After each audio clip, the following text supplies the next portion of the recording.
పట్టుకుంటే అంత డిక్రీజే చూస్తున్నానండి, నేను పట్టుకుంటే అంత నష్టమే చూస్తున్నాను, నేను పట్టుకున్నదల్లా నాశనమే. అడగండి, lord I want your favour upon my life lord, I want your favour. Favour will do what talent can not do. Favour will do what hard work can not do. అంటే హార్డ్ వర్క్ చేయొద్దని చెప్పట్లేదు, hard work చేయాలి. Hard work చేస్తాడు యోసేపు, భయంకరమైన గొడ్డు పనులు చేస్తాడు యోసేపు.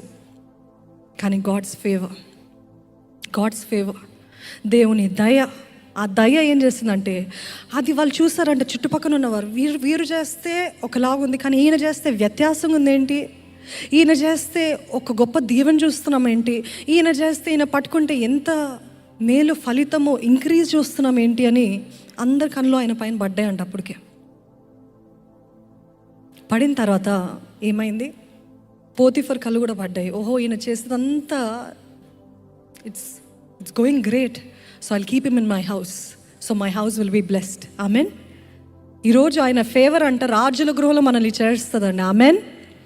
ఆయన ఫేవర్ మీరు అనుకోనివి, మీరు ఊహించినవి, his favour will open many doors in our lives that we haven't seen, we haven't imagined yet. మీరు ఎప్పుడు వెళ్ళని స్థలాలకి తీసుకెళ్తుంది ఆయన ఫేవర్. మీకు ఎప్పుడు రాని గుర్తింపు ఆయన ఇస్తాడు. మీరు పోట్లాడి నేను కనపడాలని ఎగిరెగిరి పడ్డారు అనుకుని అంతగా అనుచుతాడు దేవుడు. ఎప్పుడైతే దేవా యువర్ ఫేవర్, నా హృదయం నీ దగ్గర సరిగ్గా ఉండాలి ప్రభా, ఆ రీతిగానే ఫేవర్ చూస్తాం.